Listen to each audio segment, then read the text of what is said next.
हम सभी जब भी क्लाइमेट चेंज की बात सुनते हैं तो हमारे मन में अक्सर ऐसे ही वीडियोस सामने आते हैं। पर क्या क्लाइमेट चेंज सिर्फ इन्हीं वीडियोस तक लिमिटेड है? Hello guys, welcome to view point. और इस वीडियो में हम जानेंगे क्लाइमेट चेंज के पीछे का सच। रिसेंटली क्लाइमेट चेंज की एक बहुत इंपॉर्टेंट समिट होने वाली है जिसे हम कॉन्फ्रेंस ऑफ पार्टीज बोलते हैं। इस साल उसका 26 समिट स्कॉटलैंड में होने वाला है जिसे इंडिया भी अटेंड करेगा।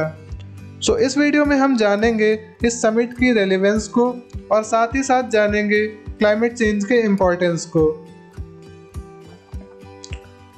सबसे पहले समझते हैं कि आखिर ये क्लाइमेट चेंज होता क्या है।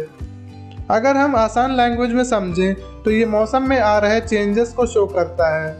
मतलब गर्मी में बहुत ज़्यादा गर्मी पड़ना, या बारिश के मौसम में बहुत ज़्यादा या बिल्कुल बारिश ना होना, और भी बहुत कुछ।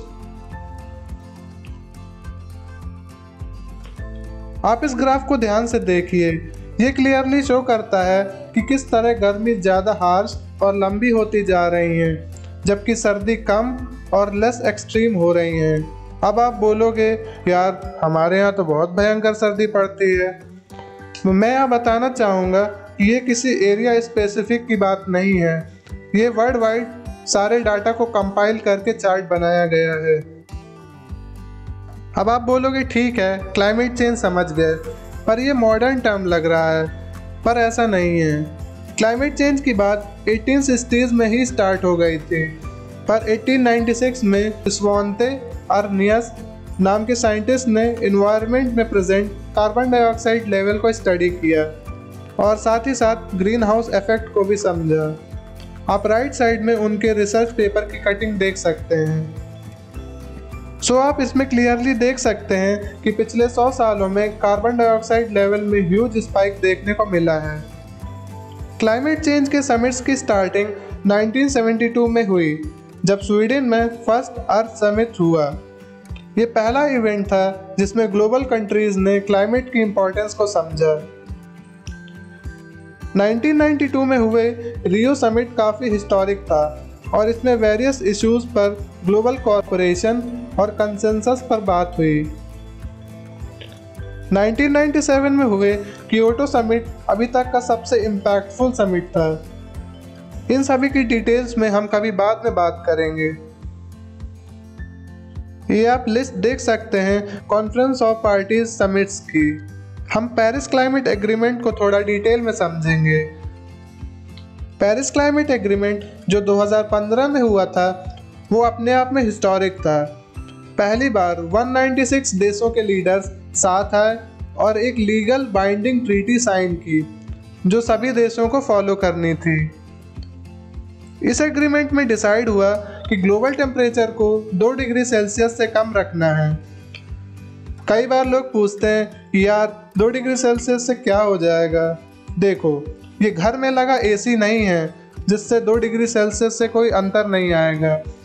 जब हम ग्लोबल टेम्परेचर में 2 डिग्री सेल्सियस की बात करते हैं तो इसका रिजल्ट अच्छा नहीं होगा। इसे हम बाद में समझेंगे।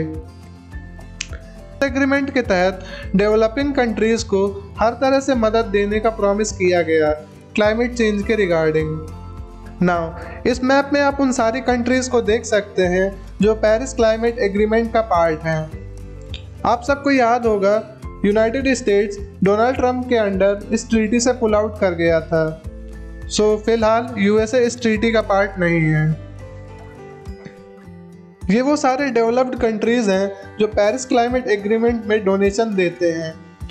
यूएसए सबसे ज़्यादा डोनेटर था जब तक वो इस एग्रीमेंट का पार्ट था। इस मैप में वो कंट्रीज हाईलाइटेड हैं जो पेरिस क्लाइमेट एग्रीमेंट के अंडर डोनेशन लेती हैं। लाइट ग्रीन मतलब कम डोनेशन, डार्क ग्रीन मतलब ज़्यादा डोनेशन। इंडिया, चाइना, ब्राज़ील जैसे कंट्रीज सबसे ज़्यादा डोनेशन लेते हैं। इस पाई चार्ट में आप देख सकते हैं कि carbon dioxide gas green house gases में मेजर कंट्रीब्यूटर है। आप बाकी गैसेस का कंट्रीब्यूशन भी देख सकते हैं। इस चार्ट में आप sector wise green house gases का एमिशन देख सकते हैं। अगर हम कंट्रीज़ की बात करें तो चाइना पूरे वर्ल्ड का 30% ग्रीन हाउस गैसेस अकेले प्रोड्यूस करता है। इंडिया इस लिस्ट में 4th प्लेस पर है 7% एमिशन के साथ। इस ग्राफ में आप क्लियरली देख सकते हैं कि ग्लोबल कंट्रीज इस इशू को लेकर कितना सीरियस हैं। इतने सारे क्लाइमेट चेंज समिट्स के बावजूद कार्बन एमिशन लगातार बढ़ता ही जा रहा है। इन समिट्स में वर्ल्ड लीडर्स आते हैं, बड़े बड़े वादे करते हैं और चाय नाश्ता करके वापस चले जाते हैं। आप इस ग्राफ में चाइना का दोगलापन देख सकते हैं। एक तरफ वो पेरिस क्लाइमेट एग्रीमेंट से मिलियंस ऑफ डॉलर्स लेता है ग्रीन एनर्जी को प्रमोट करने के लिए, और दूसरी तरफ इनके कार्बन एमिशंस एक्सपोनेंशियली ग्रो करते जा रहे हैं। इसका एक बहुत बड़ा रीज़न ये है कि वो अपनी क्लीन एनर्जी पर बिल्कुल भी फोकस नहीं कर रहे। इंडिया फिर भी अपनी तरफ से अच्छी कोशिश कर रहा है। हमने क्लीन एनर्जी को प्रमोट करने के लिए बहुत सारे स्टेप्स उठाए हैं। नाउ क्लाइमेट चेंज से होने वाले इम्पैक्ट्स को डिस्कस करते हैं। सभी को आगे आने वाली गर्मियों में ज़्यादा टेम्परेचर फेस करना होगा, सर्दियां कम होंगी और फार्मिंग में वेरियस प्रॉब्लम्स आएंगी। बारिश के पैटर्न में चेंजेस देखने को मिल सकते हैं। लू और सूखे की प्रॉब्लम बढ़ सकती है। ओशंस में ज़्यादा साइक्लोन आ सकते हैं। साल 2100 तक सी लेवल 8 फीट तक बढ़ सकता है। आर्कटिक रीजन से बर्फ पूरी तरह गायब हो सकती है। सी लेवल के बढ़ने से इन कंट्रीज को मेजर रिस्क होने वाला है। आप इसमें देख सकते हैं कि सी लेवल बढ़ने से इंडिया की कितनी बड़ी कोस्ट लाइन डूब सकती है। इंडिया इस इशू के रिगार्डिंग काफ़ी सीरियस है। हमने क्लाइमेट चेंज को टैकल करने के लिए बहुत सारे प्रोग्राम्स लॉन्च किए हैं, पर इन सब में से सबसे बड़ा स्टेप इंटरनेशनल सोलर अलायंस है। इंटरनेशनल सोलर अलायंस ग्रुप है 126 देशों का, को इंडिया ने स्टार्ट किया था। इसका मेन ऑब्जेक्टिव है कि हम अपनी डिपेंडेंस फॉसिल फ्यूल से हटाकर सोलर एनर्जी पर फोकस करें। आप जानकर हैरान होंगे कि यूएन के बाद ये दूसरा सबसे बड़ा ग्लोबल ग्रुप है। इसके हेडक्वार्टर्स आपको गुरुग्राम इंडिया में मिलेंगे।